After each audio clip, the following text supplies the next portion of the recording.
This video features an audio reading of a factual legend from Hawaii regarding the annihilation of Keoua's army by the Mount Kilauea volcano during a war with King Kamehameha. The imprints of human footsteps can still be seen in the volcanic ash where the army perished. The annihilation of Keoua's army. Almost exactly 34 years before Kapiolani defied the worship of the fire goddess Pele, Keoua, a high chief, lost a large part of his army near the volcano Kilauea. This was in November 1790. Kalaniʻopuʻu had been king over the island Hawaii. When he died in 1782, he left the kingdom to his son, Kilauea, giving the second place to his nephew, Kamehameha. War soon arose between the cousins. Kamehameha defeated and killed the young king. Kilauea's half-brother, Keoua, escaped to his district, Keoua, on the southwestern side of the island. His uncle, Keoua escaped to his district, Hilo, in the southeastern side of the island. For some years the three factions practically let each other alone, although there was desultory fighting. Then the high chief of Hilo accepted Kamehameha as his king, and sent his sons to aid Kamehameha in conquering the island of Maui. Keoua was angry with his uncle Keoua. He attacked Hilo, killed his uncle, and ravaged Kamehameha's lands along the northeastern side of the island. Kamehameha quickly returned from Maui and made an immediate attack on his enemy, who had taken possession of a fertile highland plain called Waimea. From this method of forcing unexpected battle came the Hawaiian saying, "The spear seeks Waimea like the wind."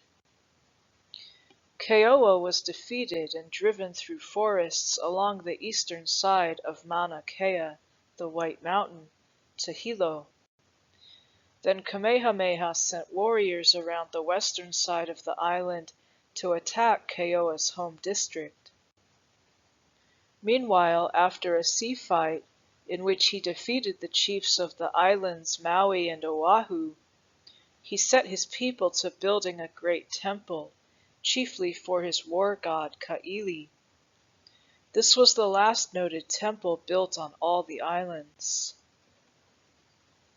Keoua heard of the attack on his home, therefore he gave the fish ponds and fertile lands of Hilo to some of his chiefs, and hastened to cross the island with his army by way of a path near the volcano Kilauea. He divided his warriors into 3 parties, taking charge of the first one in person. They passed the crater at a time of great volcanic activity. A native writer, probably Kamakau, in the native newspaper Kuokoa, 1867, describes the destruction of the central part of this army by an awful explosion from Kilauea. He said, "Thus was it done. Sand, ashes, and stones grew up from the pit into a very high column of fire, standing straight up. The mountains of Mauna Kea and Mauna Loa were below it. The people, even from Kauahe, a seaport on the opposite side of the mountains, saw this wonderful column with fire glowing and blazing to its very top. When this column became great, it blew all to pieces into sand and ashes and great stones, which for some days continued to fall around the sides of Kilauea. Men, women, and children were killed. Mona, one of the army who saw all of this but who escaped, said that one of the chiefesses was ill and some hundreds of the army had delayed their journey to guard her and so escaped this death. Dibble, the first among the missionaries to prepare a history of the islands, gave the following description of the event. Keoua's path led by the great volcano of Kilauea. There they encamped.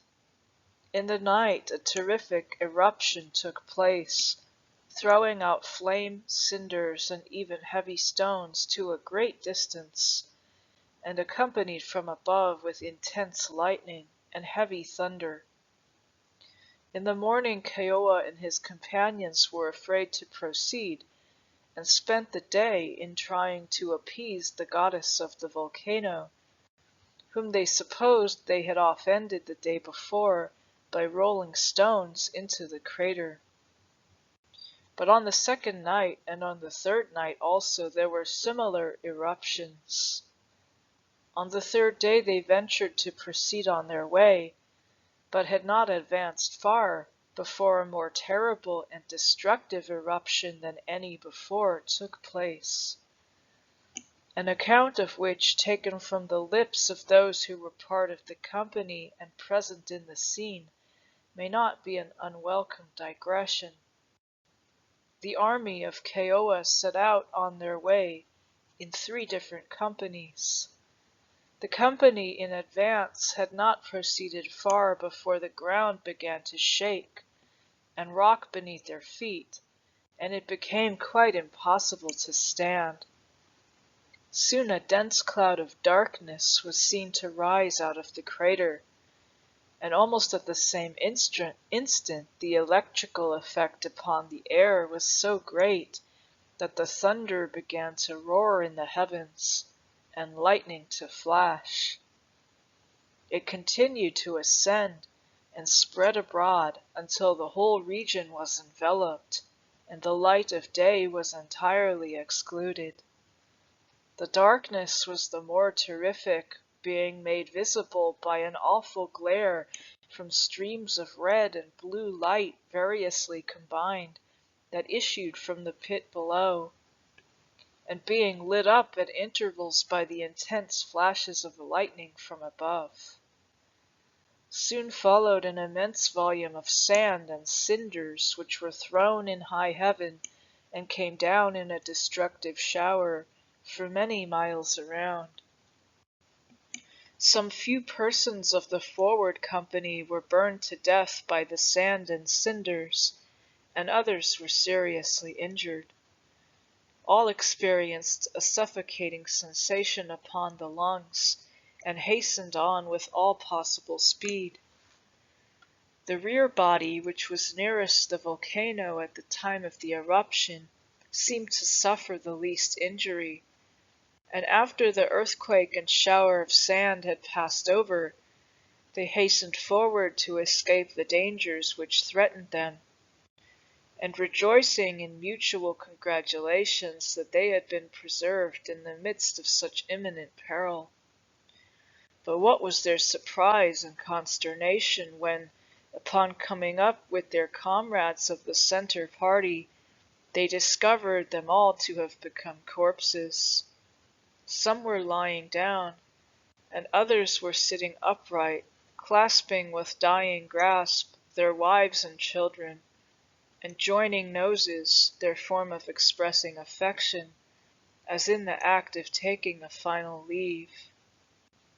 So much like life they looked that they at first supposed them merely at rest, and it was not until they had come up to them and handled them that they could detect their mistake. Of the whole party, including women and children, not one of them survived to relate the catastrophe that had befallen their comrades. The only living being they found was a solitary hog, in company with one of the families which had been so suddenly bereft of life. In those perilous circumstances the surviving party did not even stay to bewail their fate, but leaving their deceased companions as they found them, hurried on and overtook the company in advance at the place of their encampment. Keoua and his followers, of whom the narrator of this scene were a part, retreated in the direction they had come. On their return they found their deceased friends as they had left them, entire and exhibiting no other marks of decay than a sunken hollowness in their eyes. The rest of their bodies was in a state of entire preservation. They were never buried, and their bones lay bleaching in the sun and rain for many years. A blast of sulphurous gas, a shower of heated embers, or a volume of heated steam would sufficiently account for this sudden death. Some of the narrators who saw the corpses affirm that though in no place deeply burnt, yet they were thoroughly scorched. Keoua's prophets ascribed this blow from the gods to their high chief's dislike of Hilo and gift to sub-chiefs of the fish ponds, which were considered the favorite food producers, for offerings to Hi'iaka, the youngest member of the Pele family. Kamehameha's prophets said that this eruption was the favor of the gods on his temple building. The people said it was proof that Pele had taken Kamehameha under her especial protection and would always watch over his interests and make him the chief ruler. Thank you for watching. Please like and share this video, hit the subscribe button and notification bell, and feel free to ask me any question in the comments section below. Due to the sacred nature of these videos, I would prefer to keep them ad-free.